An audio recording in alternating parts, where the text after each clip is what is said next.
Assalamualaikum warahmatullahi wabarakatuh. Waalaikumsalam warahmatullahi wabarakatuh. Alhamdulillahi rabbil alamin. Wa sallallahu wa sallama wa baraka ala sayyidina Muhammadin. Subhanaka la fahma lana illa ma fahamtana innaka antal jawadul karim. Rabbana aftah bainana wa baina qaumina bil haqqi wa anta khairul fatihin. Allahumma inna qad kharajna min hawlina wa quwwatina ila hawlika wa quwwatik wa min ta'ati ila ta'atik wa a'udzu bika an aqula zura wa unsha fujura wa akuna bika maghrura wa a'udzu bika min darki syaqa il qada wa syamatatil a'da amma ba'du. Alhamdulillah, dalam kesempatan pagi ini kita bisa kembali hadir dalam pengajian rutin Bismillahirrahmanirrahim di zaman Nabiullah Sulaiman alaihissalam. Suatu ketika beliau mendapatkan wahyu dari Allah. Nabi Sulaiman mendapatkan wahyu dari Allah, disuruh bersama bala tentaranya yang terdiri dari manusia, jin, binatang, hewan, diperintahkan oleh Allah untuk datang ke pantai. Karena di pantai itu ada sesuatu yang besar yang ingin Allah pertemukan dengan Sayyiduna Sulaiman alaihissalam. Setelah Nabi Sulaiman beserta seluruh bala tentaranya sampai di pantai, ternyata beliau tidak menemukan apa-apa, tidak berjumpa dengan sesuatu yang istimewa lah, katakan begitu. Walaupun itu banyak di pantai, berjumpa pasir, berjumpa air, berjumpa batu dan seterusnya, tapi beliau tidak menemukan sebenarnya untuk apa sih Allah memerintahkan saya ke sini. Oleh karena beliau tidak menjumpai di pantai, kemudian beliau menyuruh Ifrit untuk menyelam ke laut. Karena beliau menangkap satu isyarat, kalau memang apa yang Allah janjikan untuk dipertemukan dengan saya di pantai itu tidak terdapat di pantai, itu maknanya ada di dalam lautnya. Kemudian Ifrit diperintahkan untuk menyelam. Setelah Ifrit menyelam, beberapa lama kemudian iblis naik dan melaporkan bahwasanya di dasar laut pun dia tidak menjumpai sesuatu yang istimewa lah. Maka Nabi Sulaiman memerintahkan kepada jin yang lain untuk menyelam dan mencari informasi bawah laut, barangkali menemukan kejanggalan-kejanggalan atau peristiwa yang aneh yang ada di dasar laut. Jin yang kedua juga tidak berhasil. Dia tidak menemukan sesuatu yang berarti di dasar. Dan Ifrit itu kan yang pertama, itu kan yang pernah menawarkan kepada Nabi Sulaiman dulu pada saat Nabi Sulaiman akan kedatangan Balqis. Ketika Nabi Sulaiman mengimpun semua bala tentara beliau, sedangkan Balqis itu sudah perjalanan menuju istananya, itu beliau menawarkan, siapa di antara kalian, nanyakan, yang mampu untuk mendatangkan Sigasana Balqis secepatnya. Ifrit kan waktu itu dia menawarkan jasa kan. Dia mengatakan, qala ana atika bihi qabla an taquma min maqamik. Aku sanggup untuk mendatangkannya sebelum engkau selesai bangkit dari dudukmu. Ya, dari berdiri, dari duduk menuju berdiri, dalam masa singkat itu Ifrit mampu untuk mendatangkan singgasana Balqis. Padahal itu kan jaraknya dari mana? Dari Yaman ke Palestina. Sekarang pesawat saja itu Yaman Palestina masih sekitar 4 jaman loh pesawat. Tapi Nabi Sulaiman rupanya ingin yang lebih cepat, ingin yang lebih ekspres. Maka beliau bertanya, adakah di antara kalian yang mampu lebih cepat untuk melakukan terobosan melebihi Ifrit ini? Maka menunjuklah seorang laki-laki. Orang ini bukan jin, bukan malaikat, orang. Qala alladzi 'indahu 'ilmun minal kitab ana atika bihi qabla an yartadda ilaika tarfu. Kata laki-laki tadi, qala alladzi 'indahu 'ilmun minal kitab. Berkatalah orang yang memiliki ilmu tentang Alkitab. Para ulama menjelaskan bahwa yang dimaksud ilmu minal kitab itu adalah orang yang oleh Allah diajarkan, diberitahu tentang al-ismul a'zam. Ismul a'zam itu adalah asma Allah, salah satu dari asma Allah yang idza du'iya bihi ajab wa idza su'ila bihi a'ta. Jika orang diberitahu oleh Allah tentang apa itu Ismul A'zam, asma Allah yang mana yang Ismul A'zam itu, maka tidaklah seseorang berdoa kecuali akan dikabul oleh Allah, dan tidaklah seorang itu memohon kecuali akan diberi oleh Allah. Jadi laki-laki tadi itu adalah orang yang diberitahu oleh Allah tentang Ismul A'zam. Qala alladzi 'indahu 'ilmun minal kitab ana atika bihi qabla an yartadda ilaika. Laki-laki ini, saya sanggup untuk mendatangkannya sebelum engkau selesai berkedip. Ternyata tawaran yang diberikan oleh anak manusia, yang diberikan oleh Allah tentang Ismul A'zam tadi itu jauh lebih dahsyat daripada tawaran jin Ifrit sekali. Kalau Ifrit mampu mendatangkan tawarannya, mampu mendatangkan sebelum selesai bangkit dari itu kan Ifrit golongan jin, dia memiliki jurmun latif, ya, memiliki jasad yang halus, yang memang bisa yatasyakkal, bisa berubah-ubah bentuk, dan bisa melakukan sesuatu secepatnya. Tapi ini manusia ini. Ya, manusia, qala alladzi 'indahu 'ilmun minal kitab.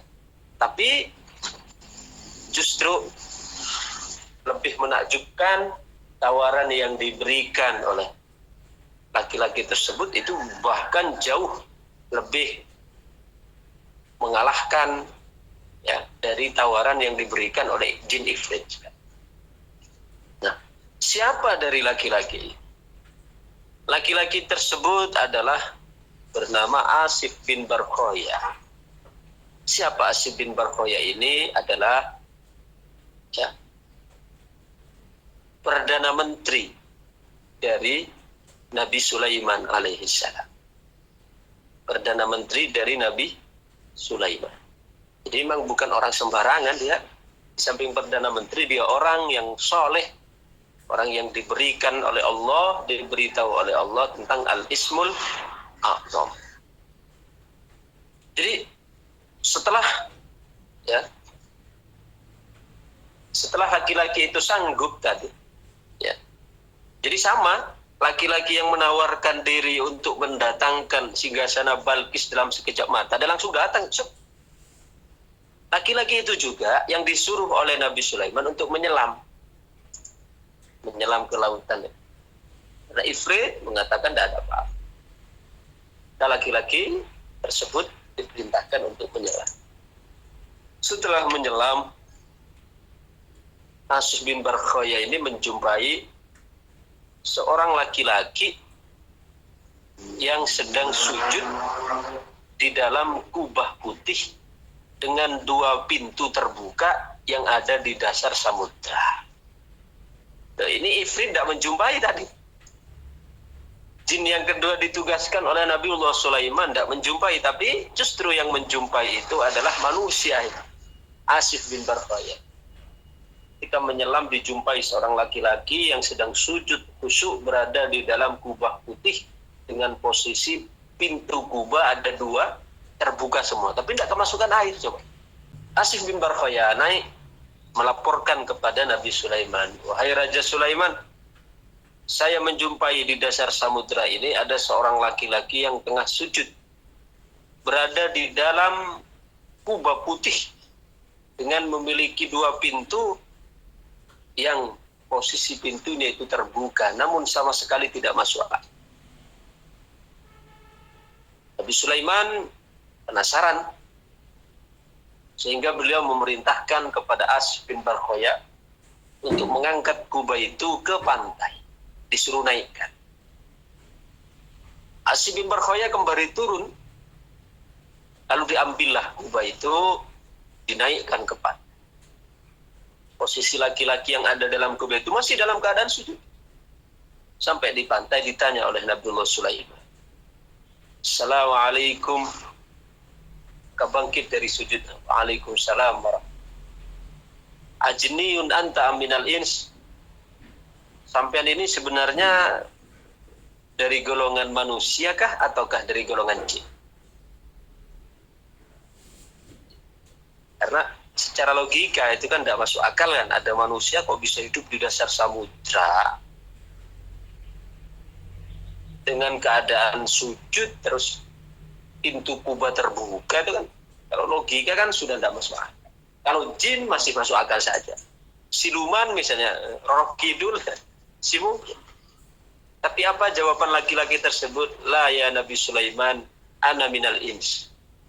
Boten wahai Nabi Sulaiman, kula niki saking golongan menungso, sami kados panjenengan. Sama dengan sampean, saya ini manusia. Sulaiman tambah heran. Lalu ditanya oleh Nabiullah Sulaiman, sampean ceritanya gimana kok sampai bisa hidup di dasar samudra? Dan sudah berapa lama sampean ada di dasar samudra? Laki-laki tersebut ya menjawab, ya Nabi Sulaiman, saya ini adalah umatnya Nabi Ibrahim alaihissalam. Saya ini adalah umatnya Nabi Ibrahim. Nabi Sulaiman kemudian menghitung jarak waktu dari Nabi Ibrahim kepada Nabi Sulaiman itu terpaut sekitar 1.500 tahun. Berarti laki-laki tadi dia hidup di dasar samudra itu sudah 1.500 tahun yang ada di dalam dasar samudra. Sulaiman geleng-geleng kepala, takjub dengan keadaan. Dan beliau semakin penasaran, apa sebenarnya rahasianya? Laki-laki itu menjawab, ya Nabiullah Sulaiman, kemuliaan yang saya dapatkan ini adalah karena keberkahan saya berbakti kepada kedua orang tua. Berbakti kepada kedua orang. Karena saya dulu sebelum saya ada di dasar samudra ini, saya mempunyai kedua orang tua, merawat orang tua selama 40 tahun, yang mana ayah saya itu buta, ibu saya lumpuh. Saya hidup dulu dengan mempunyai merawat kedua orang tua selama 40 tahun. Ibu saya lumpuh, ayah saya buta selama 40 tahun dan tidak pernah ngeluh. Jadi ini rahasia. Kalau orang sekarang kita gimana kira-kira? Jangankan sampai 40 tahun merawat orang tua, kedua orang tua yang sakit semua. Merawat orang tua 40 hari saja. Itu 40 tahun merawat ayah ibu yang sama-sama sakit intinya. Ayah buta, ibu lumpuh selama 40 tahun tidak pernah ngeluh. Kemudian sebelum ayah saya wafat, beliau sempat berdoa yang saya mendengar dari doa itu. Kata ayah saya, ya Allah, berikanlah anak saya ini tempat yang jauh dari maksiat. Berikan anak saya tempat yang jauh dari maksiat. Sedangkan yang kedua, kemudian wafat ayahnya. Berapa waktu kemudian ibunya juga menjelang wafat berdoa juga. Kata ibunya, ya Allah, berikanlah anak saya ini umur panjang. Berikan anak saya ini umur. Setelah ibunya wafat, setelah ibu wafat, ya Nabi Sulaiman, saya berjalan ke pantai. Habis pemakaman itu, tiba-tiba saya jumpai di pantai itu ada kubah ini. Ada kubah ini. Maka saya masuk ke dalam. Ketika saya masuk ke dalamnya, tiba-tiba kubah ini berjalan sendiri dan membawaku ke dasar samudera. Sampai hari ini. Oh, ternyata itu adalah berkah dari doa kedua orang tua. Yang diijabah semua oleh Allah karena doa dari sang ayah tadi apa? Ya Allah, berikanlah anak saya tempat jauh dari maksiat. Diberi tempat oleh Allah di dasar samudera. Jauhkan dari maksiat. Oh, maksiat dari mana? Yang kedua, doa dari ibunya juga dikabulkan. Ya Allah, berikanlah anak saya umur panjang. Panjang betulan umurnya. Yang ada di dasar samudera sudah 1.500 tahun. Belum yang sejak kecil dia 40 tahun kan. Taruhlah yang merawat ibunya ayahnya sih 40 tahun. Itu umur panjang. Ya, Nabi Sulaiman kembali bertanya, lalu yang sampean makan apa? Karena orang hidup itu butuh makan.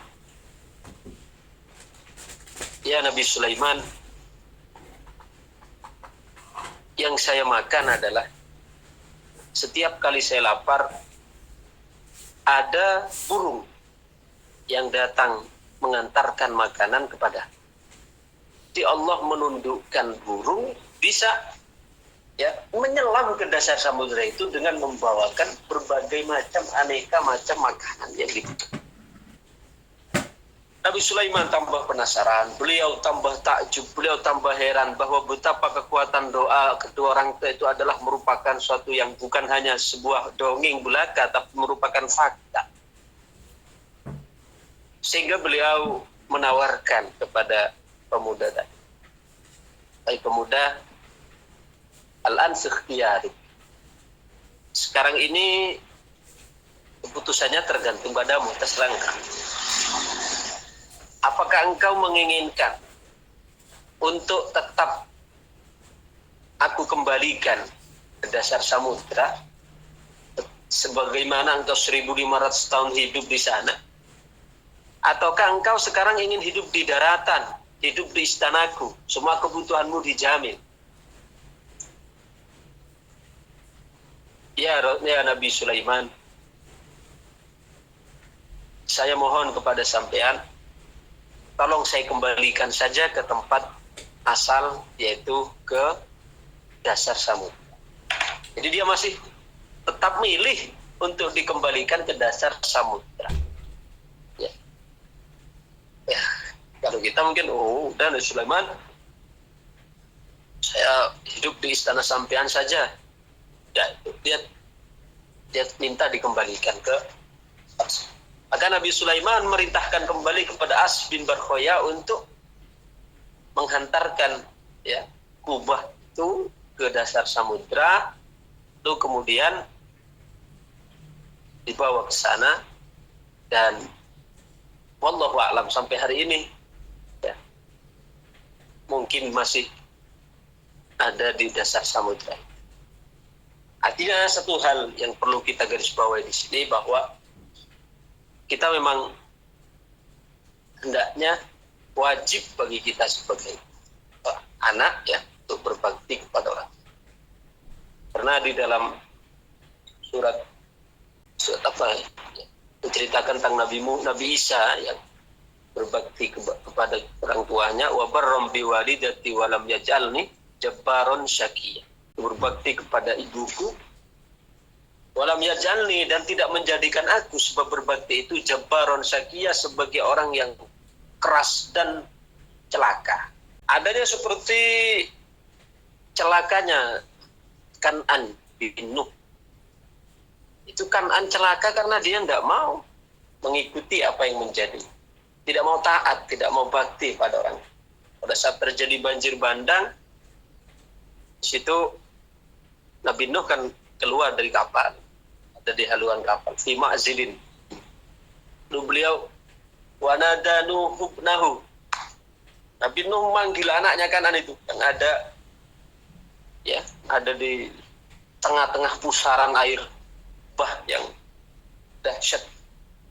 Nabi Nuh mengatakan, ya bunayya rkam ma'ana wa la takum ma'al kafir.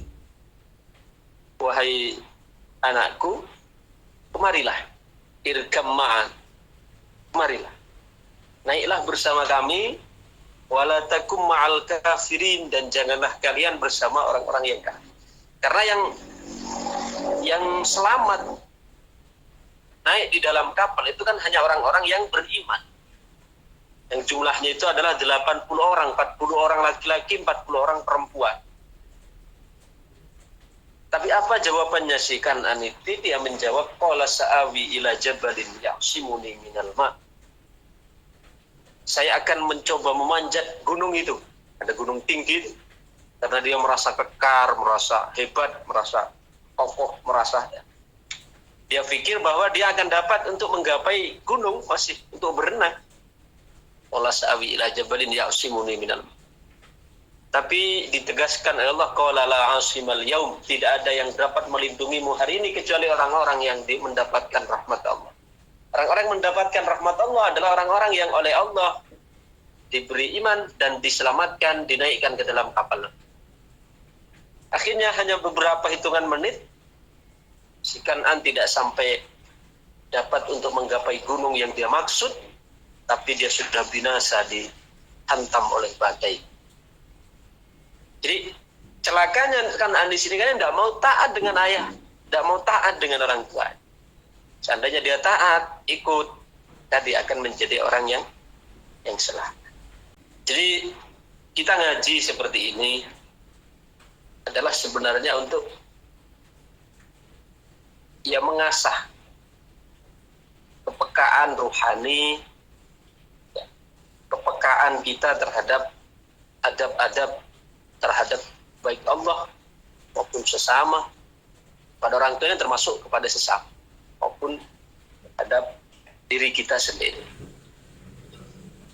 Karena makanya disebut ngaji itu. Ngaji itu berasal dari bahasa Jawa. Nga itu artinya sanga, songo. Ji itu artinya siji. Di ngaji itu berasal dari bahasa Jawa. Ngaji, nga itu dari kata sanga, songo. Ji itu artinya siji. Berarti ngaji itu 91. Apa bahasa 91? Kita nanya. 9 itu adalah rongga atau lubang yang ada di dalam tubuh kita. Itu ada 9. Coba kita hitung. 2 mata, 2 hidung. Lubangnya yang sama selonggi. 2 mata, 2 hidung, 1 mulut. Ya, 2 lubang telinga. 1 lubang depan, 2 lubang belakang. 1 lubang depan, 1 lubang belakang. Ada berapa?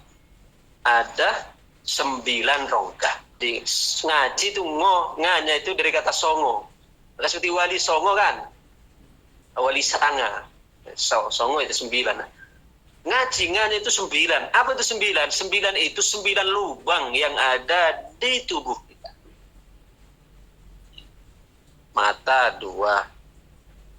Dan hidung 2, telinga 2, mulut 1, lubang depan 1, lubang belakang 1, 9. Siji kan ngaji, jinya itu siji. Apa siji? Siji itu adalah lubang siji, yaitu kubur yang lahat. Jadi maksudnya kita ngaji itu adalah untuk membentengi, untuk membekali 9 lubang itu. 9 lubang mananya ya lubang mata, lubang hidung, lubang telinga, lubang depan, lubang belakang, lubang mulut. Itu diilmuni semua ngaten. Mata, bagaimana mata ini dengan ngaji, bagaimana mata ini tidak jelalatan, tidak meremehkan orang. Telinga bagaimana tidak mudah mendengarkan gosip, mendengarkan. Mulut bagaimana tidak. Nah, kemudian terus membentengi 9 lubang ini. Untuk bekal supaya selamat nanti dengan membekali 9 lubang itu untuk selamat di satu lubang, yaitu di alam kubur. Ternyata ngaji itu dari bahasa Jawa, ngaji, nganya 9, sanga atau songo, ji itu siji. Berarti ngaji 91. 9 artinya karena ada 9 lubang di tubuh kita. Ji itu lubang 1, lubang siji, yaitu alam kubur. Maknanya adalah kita ngaji itu membekali 9 lubang itu supaya selamat nanti ketika masuk lubang 1, yaitu alam barzah, alam kubur.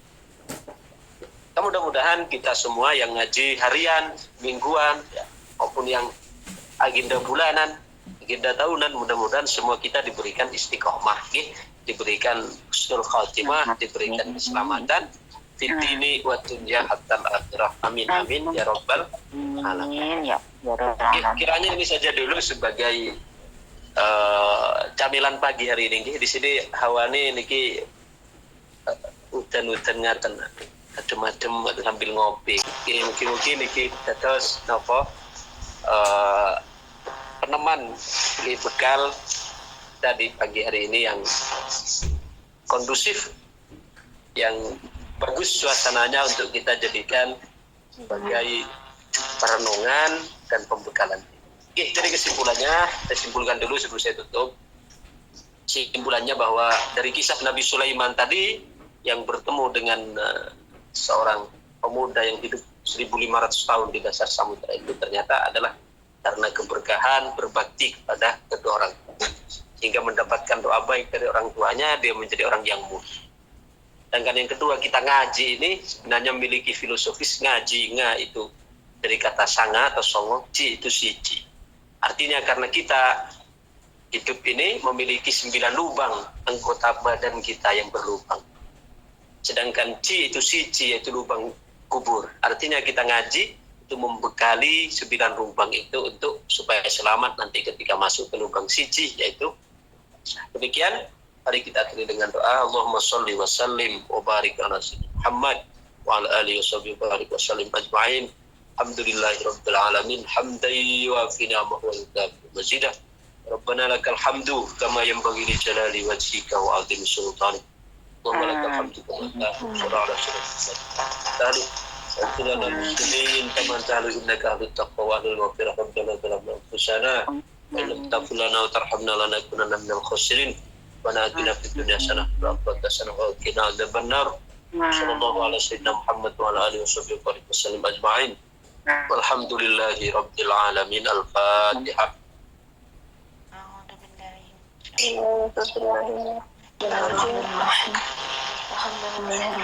Alhamdulillah rabbil alamin ar-rahman ar-rahim maliki yaumiddin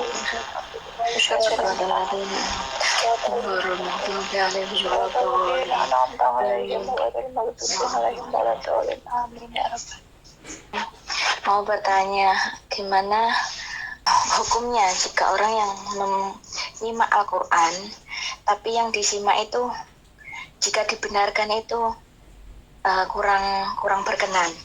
Nah, akhirnya yang menyimak itu membiarkan, walaupun bacaan disyarat-syarat panjang pendeknya gitu, akhirnya dibiarkan. Gimana itu hukumnya yang menyimak Abah? Mohon maaf lahir batin, mohon penjelasannya. Terima kasih sebelumnya jawabannya. Al-Quran itu adalah kalamullah yang harus kita baca sesuai yang dikehendaki Allah, sesuai yang diajarkan Allah kepada malaikat Jibril. Malaikat Jibril mengajarkan kepada Nabi, Nabi mengajarkan ke sahabat, terus ya, berantai hingga sampai kepada para ulama, sampai kepada kita. Sehingga berarti baca Quran itu ya tidak boleh bahasanya itu apa, saudele dewi. Saudele dewi dalam arti kita ini apa semaunya kan? Semaunya kita, karena ini bukan tulisan kita loh.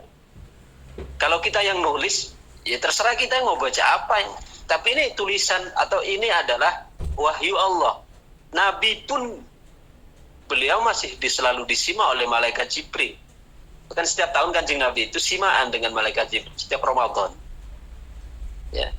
Nabi selalu simaan dengan malaikat Jibril. Namanya simaan itu kadang malaikat Jibril yang baca, Nabi yang nyimak. Kadang Nabi yang baca, malaikat Jibril yang. Sehingga kita ketika menyimak orang, kemudian bacaannya salah, sudah menjadi kewajiban orang yang mendengar, orang yang menyimak itu, yang tahu bahwa itu keliru untuk membenar.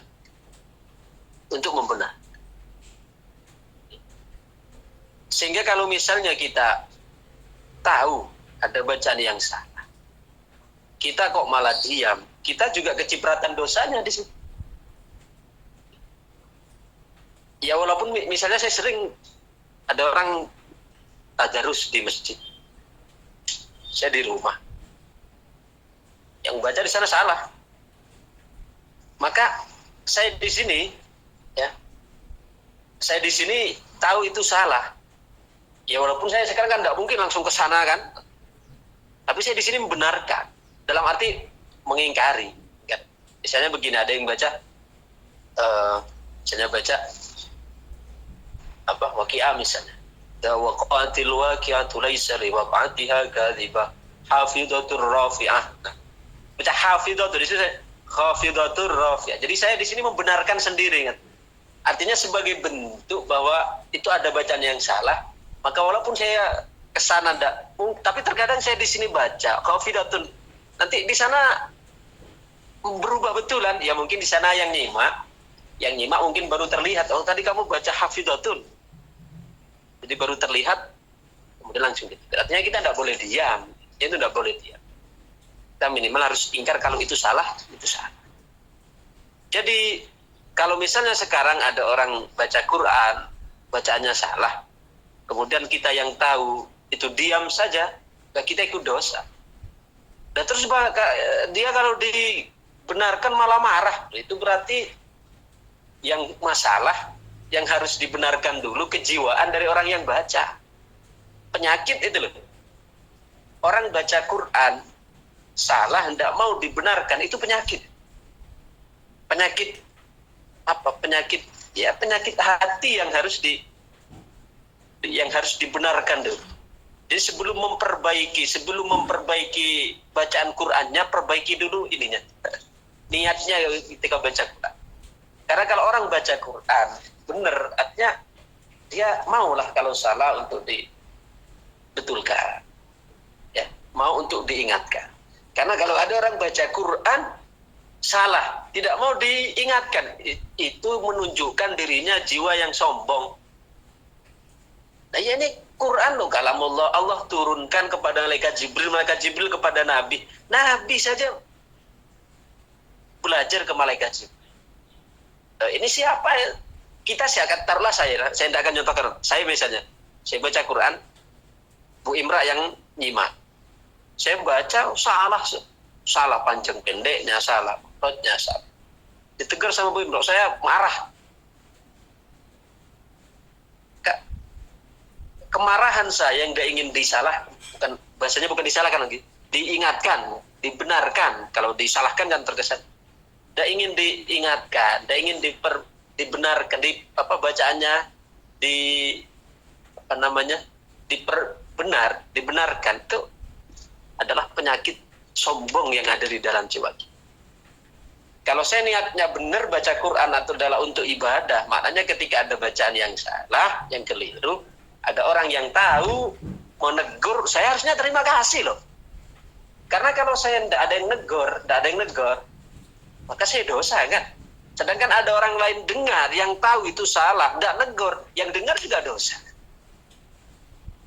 Jadi dalam hal ini berarti ada dua PR yang harus diselesaikan dulu. Yang pertama, PR-nya adalah bagi kita yang mendengarkan, yang tahu itu salah, tidak boleh diam atas kesalahan itu. Tidak boleh ya tentu memperbaikinya secara bijak, secara sentak dan sebagainya. Dari pihak orang yang mendengarkan, kalau itu salah, ya harus mengingat. Nah, dari pihak yang membaca, ketika salah, ketika keliru, ya harus bukan hanya dianjurkan, harus wajib hukumnya untuk menerima. Soalnya apa? Ini kalamullah, kita membacanya terkait dengan aturan main, bukan sekedar baca Quran, salah, tidak ada masalah.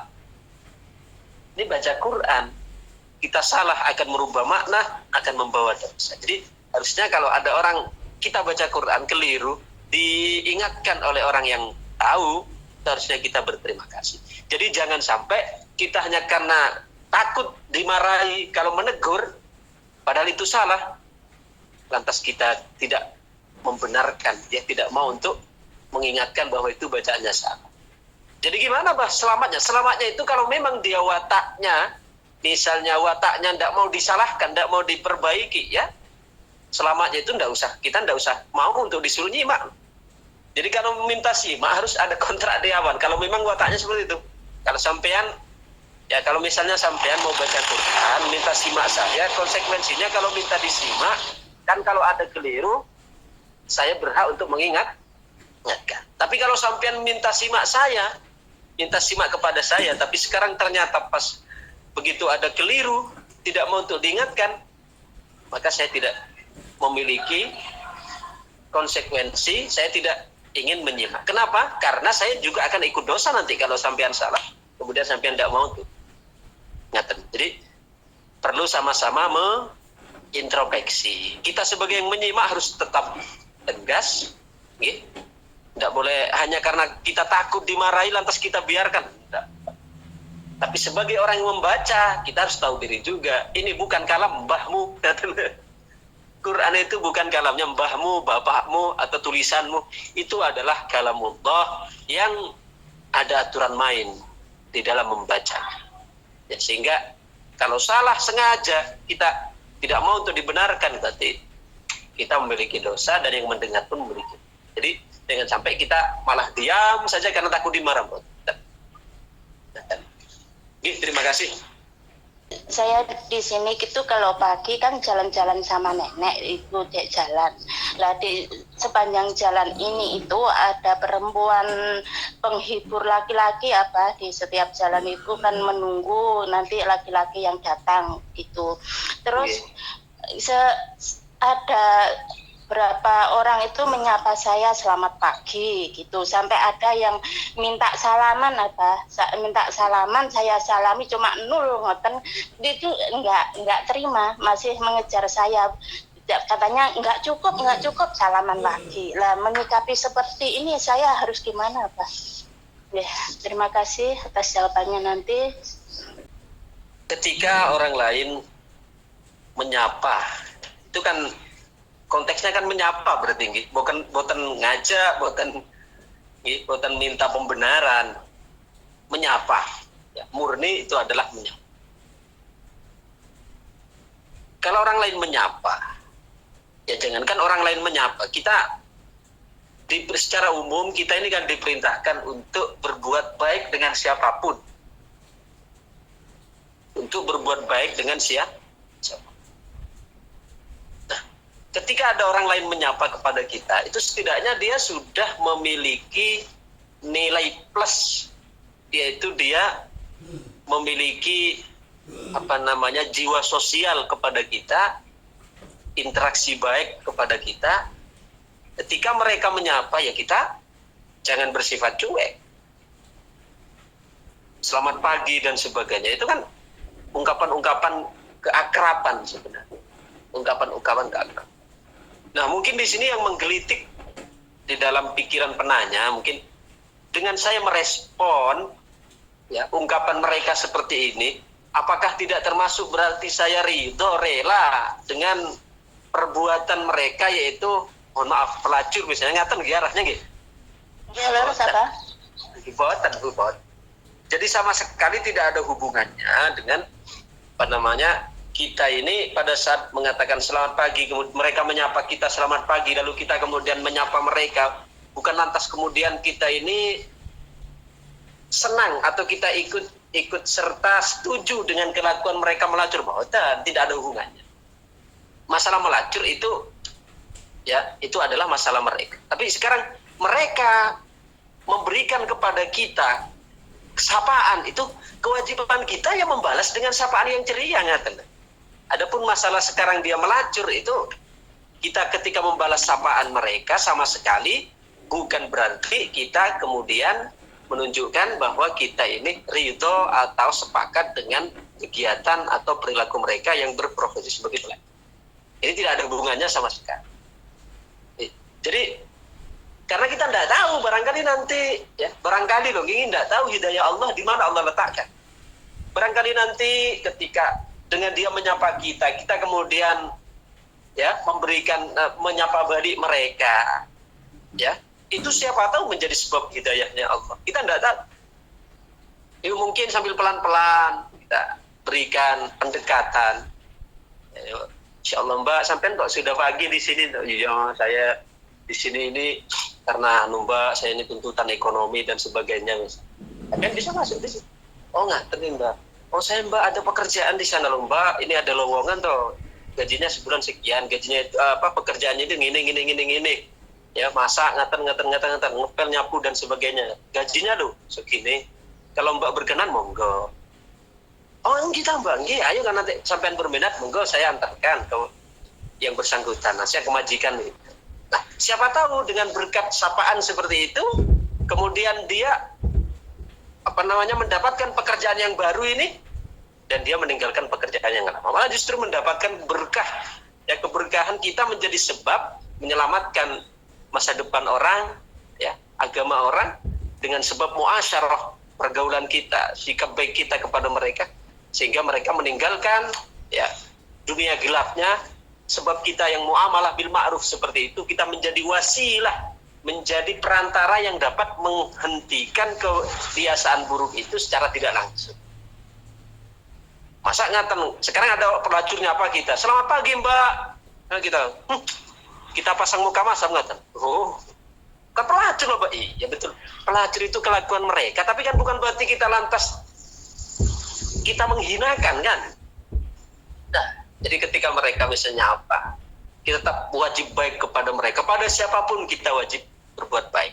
Tapi jangan disalahpahami, berbuat baik di sini bukan berarti kita lantas ridho atau sepakat dengan perbuatan yang tunasusila yang mereka kerjakan. Terima kasih.